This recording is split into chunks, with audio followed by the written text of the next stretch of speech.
29 अप्रैल को शनि की बदल रही है चाल। ये गोचर किसे फायदा और किसे नुकसान पहुंचाने जा रहा है, जानिए आचार्य राजीव शुक्ला से। ओम नमः चंडिकाय। आप सब लोगों का बहुत प्रेम मिलता रहता है। हमारे साथ आप लोग जो जुड़े हैं, हमारा बहुत बड़ा परिवार, आप सब लोग हमारा एक सामाजिक परिवार, इसी प्रकार से स्नेह देते रहिए और हम आपके सामने लाते रहेंगे विशेष ज्योतिषीय और आध्यात्मिक जितने भी विषय हैं, ज़्यादा से ज़्यादा बहुत कम समय में बहुत ही रोचक जानकारी। तो अब हम चलते हैं और हम बात करेंगे आज बहुत ही बड़े ट्रांजिट के बारे में, गोचर के बारे में, और जो 2.5 साल बाद होता है। आप सब लोग समझ गए होंगे मैं किसकी बात करने जा रहा हूँ, किसके गोचर की बात करने जा रहा हूँ। जी हाँ, शनिदेव के गोचर के बारे में। और शनिदेव का गोचर बहुत ही इम्पॉर्टेंट होता है क्योंकि आगे आने वाले 2.5 साल डिसाइड करता है। और इसी के साथ साथ जो लोग पीड़ा में हैं, कई लोगों की पीड़ाएं दूर होंगी और कई लोगों की पीड़ाएं बढ़ सकती हैं। लेकिन शनिदेव अगर पीड़ा देते हैं तो आपको शुद्ध करने के लिए, सिद्ध करने के लिए देते हैं। तो शनिदेव का गोचर मकर राशि में था अभी तक, यानी अभी तक शनिदेव ट्रांजिट कर रहे थे मकर, कैप्रिकॉर्न में, और जो उनकी स्वराशि है। अब ये जा रहे हैं अपनी मूल त्रिकोण राशि में। मूल त्रिकोण राशि ज़्यादा पावरफुल होती है किसी भी ग्रह की। ग्रह अच्छे रिजल्ट्स देते हैं जब भी कभी मूल त्रिकोण में जाते हैं। तो मूल त्रिकोण राशि कुंभ राशि में 29 तारीख अप्रैल में ये गोचर होगा। और ये बहुत ही इम्पॉर्टेंट गोचर, क्योंकि सूर्य चंद्र साथ में जब होते हैं तो अमावस्या का प्रभाव रहता है एक ही राशि में। उस समय ही शनिदेव गोचर कर रहे हैं, ट्रांजिट कर रहे हैं कुंभ में। और कुंभ राशि में जैसे ही जाते हैं तो नवमांश में उच्च के होते हैं। नवमांश में जो ग्रह उच्च के होते हैं वो बली बोले जाते हैं, यानी शनिदेव बहुत बल के साथ कुंभ राशि में जा रहे हैं। तो ये जो बल है वो क्या करेगा वैश्विक स्तर पे? तो वैश्विक स्तर पे old order changeth yielding place to new, ये शब्द ध्यान रखिएगा। पुरानी चीज़ें ब्रेक होंगी, पुराने ऑर्डर ख़त्म होंगे, नए प्रकार के सृजन होंगे, नए प्रकार के ऑर्डर्स होंगे, जिसमें वर्ल्ड ऑर्डर चेंज होगा, जिसमें देशों के प्रकार चेंज होंगे। IMF, वर्ल्ड बैंक इत्यादि, ये सारी चीज़ों को एक नए प्रकार से ऊर्जा मिलेगी और नए प्रकार से नए नए इंस्टीट्यूशंस डेवलप होंगे। और पुराने इंस्टीट्यूशंस या तो ख़त्म हो जाएंगे या एक साथ मिला दिए जाएंगे। क्वालिटी और क्वांटिटी दोनों ही बढ़ने वाली है, जहां तक क्वालिटी ऑफ लाइफ स्टाइल और क्वांटिटी ऑफ कंजम्पशन की बात है। तो कंजम्पशन खूब बढ़ेगा, प्रोडक्शन खूब बढ़ेगा, यानी कुल मिला के देखें तो इकोनॉमिक रिसर्जेंस, यानी इकोनॉमी बढ़ती हुई देखी जा रही है। अगर शनिदेव की हम बात करें तो शनिदेव वैश्विक स्तर पे बहुत कमाल करने जा रहे हैं। कई देशों के बीच में युद्ध की स्थितियां भी पनप सकती हैं और युद्ध विकराल रूप ले सकता है। लेकिन शनिदेव की चूँकि मूल त्रिकोण राशि है, इसलिए जस्टिस रहेगा, लीगल सिस्टम्स बहुत अच्छे होंगे, लोगों को न्याय और न्याय से संबंधित चीज़ों की शिकायतें कुछ दूर होंगी। तो न्यायाधीश हैं चूँकि शनिदेव, तो ये जानते हैं अब हम कि क्या न्याय करने जा रहे हैं किस राशि के साथ। कुछ अच्छे होते हैं गोचर, कुछ अच्छे नहीं होते हैं। तो शनिदेव के लिए अगर हम बात करें तो किन राशियों को मिलेगा फ़ायदा, सबसे पहले ये ध्यान लेते हैं। तो सबसे पहली राशि है जिसको फ़ायदा मिल रहा है वो है धनु राशि, क्योंकि 7.5 ख़त्म हो रही है धनु की, और इसके साथ ही तीसरे भाव में जब शनिदेव आते हैं बहुत कुछ देते हैं अच्छा। इसके साथ कन्या राशि, कन्या राशि के छठे भाव में शनिदेव आ रहे हैं। छठे भाव में जब शनिदेव आते हैं तो प्रचुरता ही प्रचुरता देते हैं, शत्रुओं का नाश देते हैं। तो कन्या राशि और धनु राशि की बात हमने देखी। इसके अलावा अगर हम बात करते हैं तो मेष राशि से 11वें भाव में आएंगे।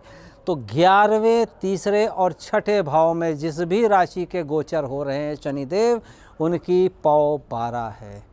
बाकी कुछ 7.5 के प्रभाव में आएंगे, कुछ ढैया के प्रभाव में आएंगे, वो थोड़ा सा ट्रबलसम हो सकता है।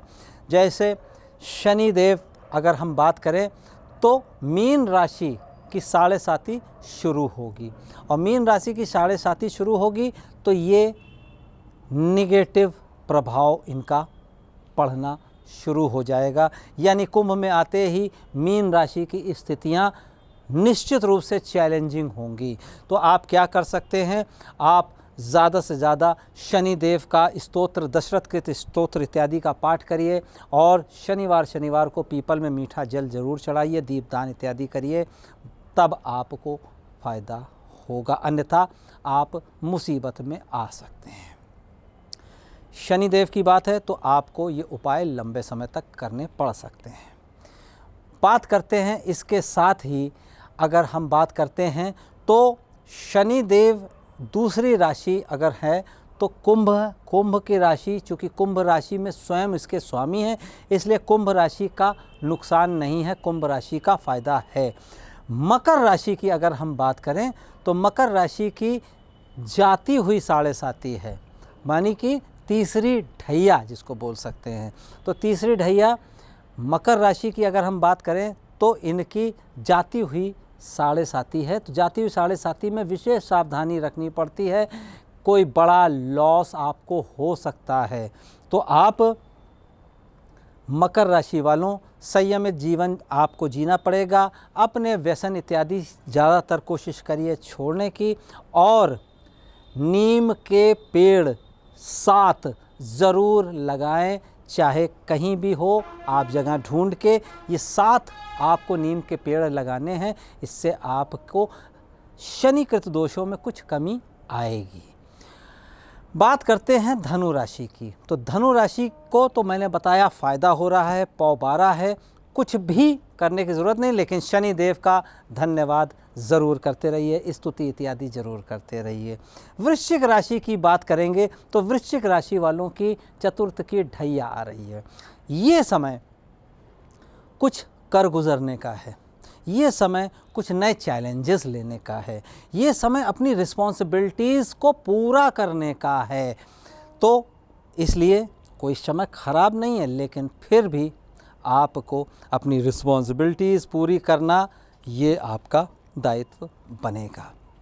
आप क्या करें, आप उड़द और चना, ये ज़्यादा से ज़्यादा इससे बनी हुई वस्तुएं आप खाद्य पदार्थ धर्म स्थान में या कहीं भी भंडारे इत्यादि में या कहीं भी आप ज़रूर इसका इंतज़ाम कराएं, तो आपको ज़रूर लाभ होगा। बात करते हैं तुला राशि की। तो तुला राशि के 5वें भाव में शनिदेव कुंभ राशि के हैं। तो तुला राशि के लिए शनिदेव योग कारक होते हैं, मूल त्रिकोण है, इनके लिए ये समय अच्छा रहेगा, कम से कम नेगेटिविटी नहीं। कन्या राशि के लिए तो पौ 12 है। बात करते हैं सिंह राशि की। सिंह राशि के 7वें भाव में ये विशेष योग बन रहा है। सिंह राशि में 7वें भाव में शनिदेव बहुत ही अच्छा फल देते हैं, भले ही चतुर्थ की और सप्तम की ढैया बोल सकते हैं, लेकिन फिर भी सिंह राशि के लिए ये प्रगति का समय है, पुरानी समस्याओं के अंत का समय है। तो इसलिए बिल्कुल भी अच्छा समय मैं कह सकता हूँ सिंह राशि के लिए। धन, पद, प्रतिष्ठा सब बढ़ाता है और आपके दैनिक कारोबार में बहुत उछाल आता है। बात करते हैं कर्क राशि की। कर्क राशि वालों की 8वीं की ढैया है, तो इनको ज़रूर ध्यान रखना चाहिए। रिस्क लेने से ज़्यादा बड़े रिस्क ना ले, कोशिश करें जितनी चादर हो उतना ही पैर फैलाएं, जैसे कहते हैं, अन्यथा और शॉर्टकट मेथड पैसा कमाने के लिए बिल्कुल ना इस्तेमाल करें, अन्यथा बहुत बड़े संकट में आ सकते हैं, बंधन योग भी बन सकता है। लेकिन कर्क राशि वालों, चूँकि शनिदेव मूल त्रिकोण के हैं, इसलिए बहुत घबराने की ज़रूरत नहीं है। हाँ, कौओं के निमित्त आप ज़रूर कुछ ना कुछ भोजन ज़रूर रखिए। ये केवल छोटी सी चीज़ अगर आप करेंगे तो ज़रूर आपको लाभ होगा। तो ये बात हमने की। यहाँ तक तो तुला, वृश्चिक, धनु, मकर की अगर हम बात करें, मकर और कुंभ और इन सारी राशियों की हम बात करें, तो शनि देव अलग अलग प्रभाव से अलग अलग चीज़ों को प्रभाव दे रहे हैं। तो छठे, सातवें, आठवें और नवें की बात करें तो धनु राशि आती है। तो धनु राशि के लिए पौ 12 है। इसके साथ मकर की अगर हम बात करें तो मकर राशि से सेकंड हाउस में शनि देव का ट्रांजिट हो रहा है, गोचर हो रहा है। तो सेकंड हाउस में जब भी लग्नेश होके यानी कि राशिश होके दूसरे भाव में जा रहे हैं तो मांगलिक कार्य, धन वृद्धि तो करेंगे, लेकिन कुटुंब में कलह और पद से आप नीचे आ सकते हैं, यानी हानि भी हो सकती है, कुर्सी की हानि हो सकती है, स्थान हानि हो सकती है, किसी प्रकार की आपका डिमोशन दिख रहा है। इसलिए थोड़ा सा मकर राशि वालों ज़रूर सावधान रहिएगा।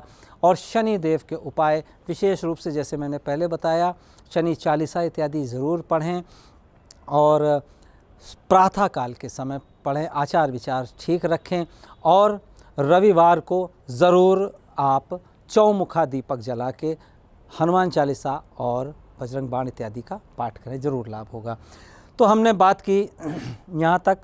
तो मकर राशि, कुंभ राशि में चूँकि सबसे अच्छा प्रभाव शनिदेव का कुंभ राशि में मिल सकता है क्योंकि साथ में सपोर्टिव ग्रह और अच्छा फल दे रहे हैं। मीन राशि की अगर हम बात करें तो मीन राशि जैसे मैंने पहले बताया 7.5 की शुरुआत है। तो 7.5 की शुरुआत है, आप लोगों को शूज़ का ज़्यादा से ज़्यादा, जूतों का, चप्पल इत्यादि का दान करना चाहिए, छाते इत्यादि का दान करना चाहिए और घर से संबंधित, घर गृहस्थी से संबंधित जो भी किचन में यूज़ की जाती हैं वस्तुएं वो ज़्यादा से ज़्यादा दान करिएगा। तो एक तो आपको वो मिलेगा। महामृत्युंजय मंत्र ज़रूर पढ़ते रहिएगा, नमः शिवाय का पाठ ज़रूर करिएगा और इसके साथ ही शनिवार को शनिदेव का तैलाभिषेक भी अवश्य करिएगा। तो ये इतनी सारी चीज़ें हो गई। और ये जिनकी भी ढैया या 7.5 है जैसा मैंने बताया, वो सब लोग ये छोटे छोटे उपाय कर सकते हैं। शनिदेव अगर प्रसन्न होते हैं तो सब प्रसन्न होते हैं। नीलांजनम समाभासम रविपुत्रम यमाग्रजम छाया मार्तंड संभूतम तम नमामि शनैश्वरम। तो शनिदेव को प्रणाम करते हुए आप सबके जीवन में शनिकृत कोई भी परेशानी ना आए और आप लोग इसी प्रकार से हमको प्रेम देते रहें। आप लोगों को बहुत बहुत शुभकामनाएं। ओम नमः चंडिकाय।